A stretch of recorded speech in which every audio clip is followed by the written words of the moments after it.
You thought your love was a gift. What if they feel it as a prophecy they didn't ask to fulfill? If you're an INFJ, this is the paradox that keeps people at arm's length. Why INFJs love too deeply, and it scares people away. There's a particular kind of loneliness that comes with being an INFJ, not the absence of people, but the burden of understanding them better than they understand themselves. You love differently, not louder, not more often, but deeper, as though every connection is a contract written in starlight, permanent and precious. And it terrifies people. Freud said, "We are never so defenseless against suffering as when we love." Here's the myth. People want to be seen. The truth? Most are afraid of what you'll find when you look. Because when an INFJ loves you, they don't just accept you, they know you. Your patterns, your wounds, the version of yourself you're becoming before you've chosen it. And that knowing, it feels like prophecy, like pressure, like someone holding up a mirror in a room you thought was dark. So they pull away, not because your love is wrong, but because it asks them to be more awake than they're ready for. 5 reasons your love frightens them. Let's name what's happening, because once you see the pattern, you can stop blaming your heart for being too much. You love the potential, not just the person. You don't fall for who someone is today, you fall for the architecture of who they could become, the artist who's forgotten how to paint, the leader who's hiding in a small life, the soul that hasn't yet remembered its own light. You see it all. And you love them as though the transformation has already happened. But here's the shadow. They feel your love as an assignment. A standard they must meet to keep you. A future self they're not sure they want to be. Carl Jung warned of this. The projection of the anima, or animus. The soul image we cast onto another. You're not loving them, you're loving your vision through them.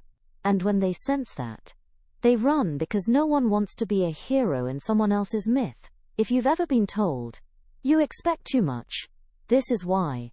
Not because your standards are too high, but because you're in love with a future that only you can see. Most relationships are economies. Give and take, tit for tat, safety through balance. But you don't barter. You pour. You offer presence without contract, loyalty without scorekeeping, acceptance without fine print. And it confuses people. Because if you love without condition, what do they owe you? How do they repay it? Where's the ceiling? The psychologist Erich Fromm called this mature love. The ability to give without the compulsion to receive. But most people haven't reached that stage. They're still transacting. So your unconditional love feels like debt. Like a gift too large to ever return. Like walking into a cathedral when you expected a cafe. They can't rest in it because they don't trust what asks nothing in return. And the cruelest irony, you do have needs, deep ones. You're just so practiced at invisibility that they never see you withdrawing until you're already gone. You don't just love people, you catalogue them. Every story, every contradiction, every moment they revealed themselves, only to try to take it back. You hold the entire history of the relationship in your mind like a living text, cross-referenced and annotated.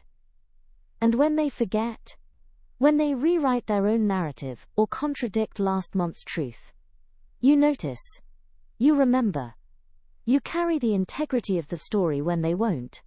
This is what the philosopher Martin Buber called the I-thou relationship, seeing the other as a whole being, not a function. But it requires them to stay consistent, to be witnessed. And most people want permission to reinvent themselves without accountability. To forget yesterday's self, and start clean. But you won't let them. Not because you're cruel, but because you see the thread, the pattern, the truth they keep trying to outrun. So they call you intense, too serious, unable to let things go. When really, you're just unwilling to pretend the past didn't happen. Small talk feels like a slow death to you. So you skip it. You go straight to the myth, the wound, the why. You ask questions that make people stop mid-sentence and stare at you. Where does that belief come from? What are you really afraid of? Who do you become when no one's watching? You think you're connecting. They think they're being interrogated. The psychiatrist R.D. Laing said, "The range of what we think and do is limited by what we fail to notice. You notice everything, and you expect others to meet you in that awareness. But depth is labor. It asks people to examine themselves, to stay curious, to sit with uncomfortable truths. And after a long day, most people just want to be entertained, distracted, comfortable. Your love offers transformation. They wanted maintenance. So they drift toward lighter connections, not because they're shallow, but because your depth asks them to grow. And growth is the most exhausting human endeavor there is. Here's the final wound. You love with an edge of grief. Even in the beginning, especially in the beginning, you can feel the end, the impermanence. The way all things beautiful are also temporary, so you love fiercely. Completely, as though you're already writing the eulogy. The existentialist Kierkegaard called this anxiety in the face of possibility. The awareness that everything you love can be lost. And rather than numb yourself, you love harder. But to the other person, it feels suffocating, like you're holding on too tight because you don't trust them to stay. And you don't. Not because they've done anything wrong, but because you've learned that even good people leave. Even love ends. Even light goes out.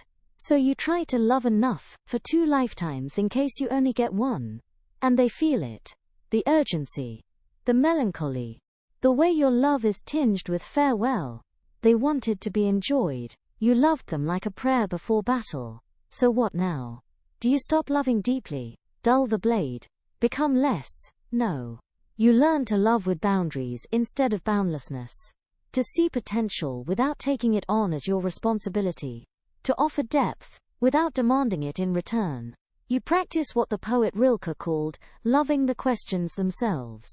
Not needing every connection to be mythic. Not requiring every person to meet you in the underworld. Some people are meant for the surface. And that's not a failure, it's discernment. Rilke said love consists in this, that 2 solitudes protect and border and greet each other. You also learn to love yourself with the same ferocity you've offered others. To turn that archive inward, to remember your own story, to be seen by you first. Because the people who are frightened by your depth, they were never your people. The ones who stay, the rare ones, they won't flinch, they'll meet you there. In the deep. In the dark. In the relentless truth of things. And that is the love worth waiting for. Your love isn't too much, it's just too much for people still learning to love themselves. Keep the depth, lose the urgency, and trust that the right souls will find you in the quiet. If this is mirroring something true for you, tap like. Subscribe so these truths can find you again when you need them. If you're done shrinking to fit, you belong here, and these videos will keep finding you when the world asks you to dim.